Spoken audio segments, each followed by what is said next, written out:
ही दोस्त दामोदर के पास गार्डनर की तरह काम किया करता था। दामोदर का एक बहुत बड़ा आम का बगीचा था। बचपन से ही सुमन और दामोदर बहुत अच्छे दोस्त थे, इसीलिए वो सुमन पर बहुत विश्वास करता था। दामोदर को अपने दोस्त सुमन पर बहुत भरोसा था और सुमन भी अपने दोस्त का और उसके बगीचे का पूरा ख्याल रखा करता था। अरे यार दामोदर, इस बार आम की पीक बहुत अच्छी हुई है। लगता है कि पिछली बार से इस बार फायदा बहुत ज्यादा मिलेगा। और नहीं तो क्या, बगीचे की देखभाल कौन कर रहा है? मुझे तुम पर पूरा भरोसा है। मेरे बचपन के दोस्त हो, इस बात का कभी तुमने कोई फायदा नहीं उठाया। इतना लाभ और इतने फायदे कमाते हो, लेकिन कभी एक पैसा तक मुझसे नहीं लेते। और नहीं तो क्या, बगीचे की देखभाल कौन कर रहा है? मुझे तुम पर पूरा भरोसा है। मेरे बचपन के दोस्त हो, इस बात का कभी तुमने कोई फायदा नहीं उठाया। इतना लाभ और इतने फायदे कमाते हो, लेकिन कभी एक पैसा तक मुझसे नहीं लेते। तुम कौन से कम हो? कभी भी मुझे एक नौकर की तरह देखा ही नहीं तुमने। कितने बड़े जमींदार क्यों ना आ जाए, तुम उन सबको यही कहकर मुझसे मिलाते हो कि मैं तुम्हारा सबसे अच्छा दोस्त हूँ। अगर तुम सबको ऐसे ही कहते रहोगे कि मैं तुम्हारा दोस्त हूँ, तो तुम्हारी मान मर्यादा का क्या होगा? तुम गरीब जरूर हो, लेकिन दिल के तुम सबसे अमीर हो। बचपन से ही हम दोनों साथ ही रहते हैं। वो तो तुम्हारे घर की हालत ठीक नहीं थी, जिसके कारण तुमने सिर्फ 6th क्लास में ही अपनी पढ़ाई को खत्म कर दी थी। वैसे भी तुम्हें मेरे पास काम करने की कोई जरूरत नहीं है, लेकिन तुम मेरा कहना या फिर मेरी बात मानते ही कहाँ हो। मैं तो हमेशा यही कहता हूँ कि जो कुछ भी तुम्हें चाहिए होगा मैं सब कुछ दूंगा, लेकिन तुम कहते हो कि इससे तुम्हारे स्वाभिमान को ठेस पहुंचेगी। ये कहकर तुम हमेशा ही मेरा मुंह बंद करवा देते हो। अरे यार, ऐसी कोई बात नहीं है। मेरे पिताजी ने मुझे सिर्फ यही काम सिखाया था। जब तक वो जिंदा थे, वो तुम्हारे बगीचों का ख्याल रखते थे, और अब वो नहीं रहे तो इसकी जिम्मेदारी तो मेरी ही हुई ना। इस तरह कुछ दिन गुजर गए थे। फिर एक दिन दामोदर की शादी हो गई थी। उसकी पत्नी उस गांव के बड़े की बेटी थी। एक नौकर के साथ उसके पति का ऐसा मिलना घुलना उसे बिल्कुल अच्छा नहीं लगता था।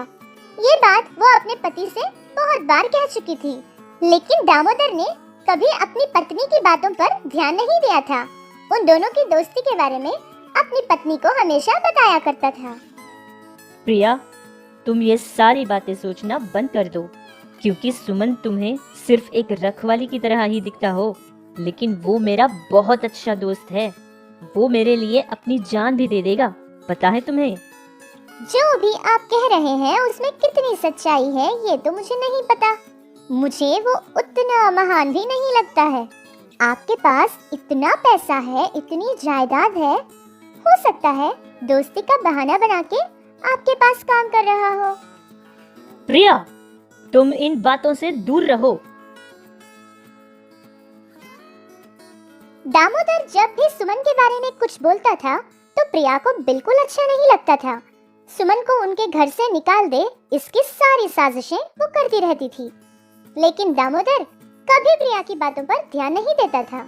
कुछ दिनों के बाद आम के बगीचे में पीक होनी शुरू हुई थी। प्रिया बस यही सोचती थी कि किसी भी तरह वो सुमन को वहां से भगा दे। इस तरह वो एक दिन एक आदमी को बुलाकर उसे पैसे देकर आम के बगीचे को दवा डालने के लिए कहती है। सुनो, तुम अब क्यों दवाई डाल रहे हो? बगीचे के सारे पेड़ तो बिल्कुल ठीक हैं। वो दामोदर साहिब ने ही कहा था, क्योंकि आम अच्छे लगेंगे पेड़ों पर, इसीलिए दवाई डाल रहा हूँ। ठीक है, फिर तो ठीक से डालना दवाई। ये कहकर सारे पेड़ और पौधों को अच्छे से दवा डलवाता है। ये सारी बातें दामोदर को बिल्कुल पता नहीं थी। दवाई की वजह से सारे आम की कैरियां गिरने लगी, जिसे देखकर सुमन बहुत परेशान हो गया था। ये बात पता चलते ही दामोदर बगीचे के पास आता है।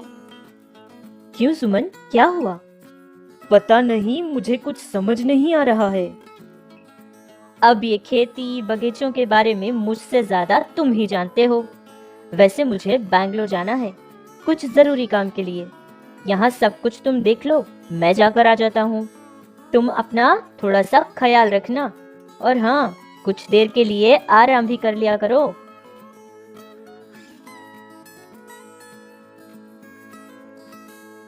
सुनिए, हमारे आम के बगीचे में सुमन ने दवाई डलवाई है, जिसके कारण सारे आम टूटकर गिर रहे हैं। अगर मुझ पे विश्वास नहीं होता तो उन नौकरों से पूछ लीजिए। अरे हाँ साहेब, उन्होंने ही दवा डलवाई थी। रामू और विष्णु ने भी देखा था। अच्छा, मैं जब गांव से वापस आ जाऊंगा तो मैं उससे सारी बातें पूछ लूंगा। क्या बात करेंगे? आप जब तक वापस होंगे तब तक तो शायद एक भी आम नहीं बचेगा पेड़ों पर।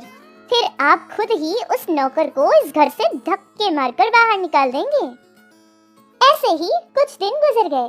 फिर दामोदर अपने घर वापस लौटता है। वो गांव वापस आते ही अपने दोस्त सुमन के पास चला जाता है। कम से कम मेरा हाल तक नहीं पूछा और उस नौकर के पास चले गए। जाइए जाइए, आज ही आपकी दोस्ती का आखिरी दिन होगा, क्योंकि जो दवाई मैंने बगीचे में डलवाई थी उसके बाद तो एक भी आम नहीं बचेगा।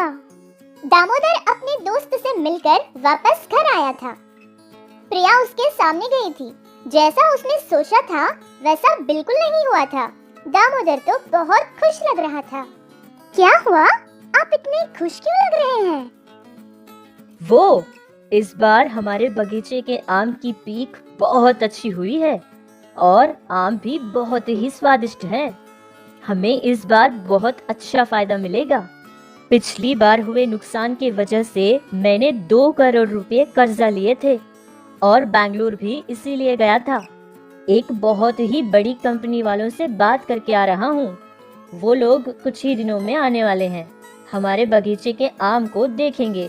अगर उन लोगों को पसंद आ गए तो वो हमारे साथ एग्रीमेंट करने वाले हैं। वो सारी बातें सुनकर प्रिया को झटका लगा था।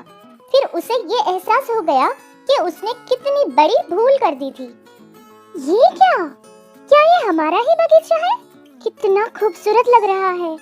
मैंने आपके ऊपर नफरत से सारे बगीचे का नाश करना चाहा था। हो सके तो मुझे माफ कर दीजिए। नहीं नहीं, ऐसी बातें मत कीजिए। आपके डलवाए दवा के कारण सारे पेड़ से आम गिर रहे हैं। ये देखकर मैंने बिना कोई देर किए उनको फिर से दवाई डलवाई थी ताकि बगीचे का कोई नुकसान न हो। लेकिन मुझे ये समझ आ गया था कि आपको मुझसे बहुत नफरत है। मेरे कारण आप दोनों के बीच कोई गड़बड़ या झगड़े हो, ये मुझे हरगिज पसंद नहीं था। और अगर मैं बगीचे को ऐसे ही छोड़कर चला जाता तो मेरे ही दोस्त का बहुत नुकसान हो सकता था। बस इसीलिए मैंने ऐसा किया था। आप जैसा सच्चा और ईमानदार दोस्त मिलना मेरे पति की खुशनसीबी है। आप दोनों की दोस्ती हमेशा ऐसी ही रहनी चाहिए।